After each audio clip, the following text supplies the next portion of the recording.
Danes si bomo pogledali ilustracijo Janeza Vidica za knjigo Johna Steinbecka z naslovom Rdeči konjiček, ki je izšla leta 1964 pri mariborski založbi Obzorja.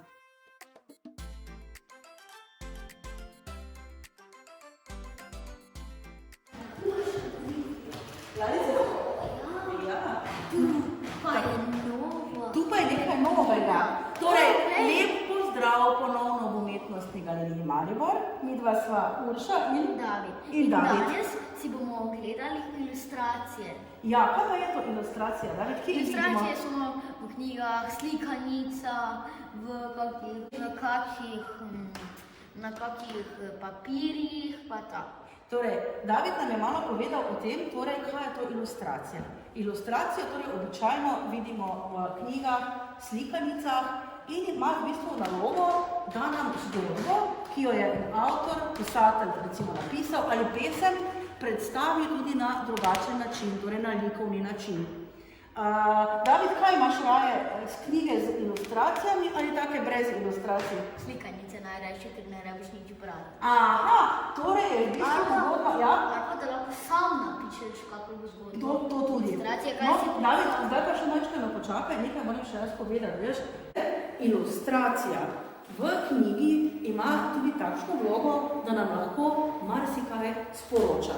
Torej, v zgodbi, ko beremo kakšno zgodbo, napeto ali knjigo, v bistvu po eni strani beremo besedilo in nam pisatelj ali pisateljica o tej zgodbi pripoveduje nekaj, hkrati pa nam lahko dosti veliko informacij o zgodbi lahko da tudi slika oziroma ilustracija, ki jo običajno narišejo ali naslikajo ilustratorji in ilustratorke. To so umetniki, ki se ukvarjajo prav posebej z ilustriranjem knjig in zgodb.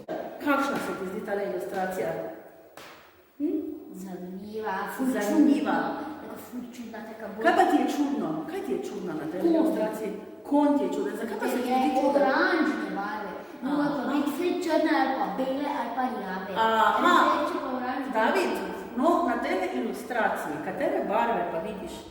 Oranžne, pa bela, pa črna. Točno tako. Samo oranžne, zakaj je oranžne? Ja, no, zdaj bom pa jaz nekaj razložila.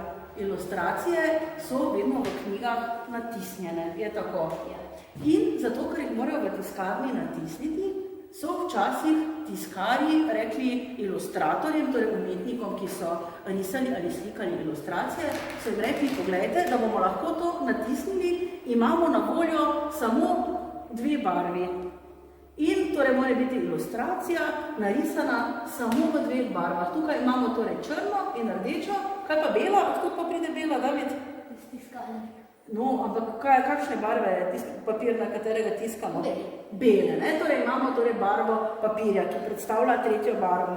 In podobna je ilustracija tale tudi tukaj. Koliko barv vidiš tukaj? Dve barve. Kateri dve pa vidiš? Tri. No pa povej, katere barve vidiš? Tako bolj rjavo, črno, belo. Črno in belo, ne? Torej spet je imel ilustrator navodilo, torej da ima tiskar na voljo malo barv, zaradi tega ni mogel uporabiti več različnih barv. Zakaj pravzaprav sploh imamo ilustracije? Zato, da lahko zgodbo, ki jo preberemo v knjigi, tudi zraven doživimo še na drugačen način. Morda, recimo, umetnik nariše na ilustraciji ali naslika nekaj takega, kar v sami zgodbi ni niti omenjeno in doda nekaj svojega. In tako v bistvu lahko zgodbo še na boljši način razumemo in tudi še bolj vklopimo svojo domišljijo. Midva z Davidom ne poznava zgodbe o rdečem konjičku. Verjetno jo tudi ti ne poznaš. Lahko pa si dobro ogledaš to ilustracijo, vklopiš domišljijo in si predstavljaš, kaj živali in osebe v zgodbi počnejo.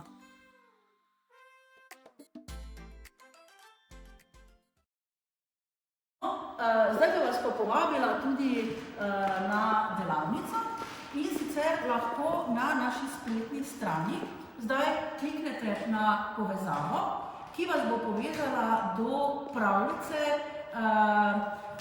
Mariborske knjižnice, ki je v sodelovanju z Radiem Maribor posnela en velik nabor pravljic, ki jih lahko, v bistvu so prosto dostopne in jih lahko vsakdo na njihovi spletni strani posluša.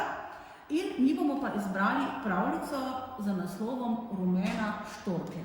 Torej na spletni strani naši imate povezavo, kjer lahko dostopate do te pravljice, lahko jo poslušate, kolikokrat želite, in ko se vam bo utrnila kakšna ideja, lahko tole pravljico potem tudi ilustrirate.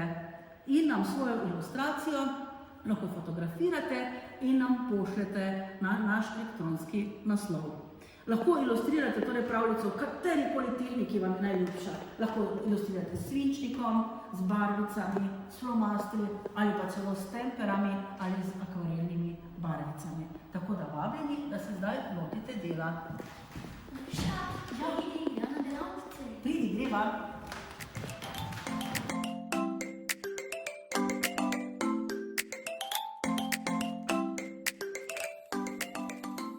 Jaz sem Tinkara Ela Furlan in sem poslušala pravljico o rumeni štorklji in sem narisala rumeno štorkljo, ki pleše.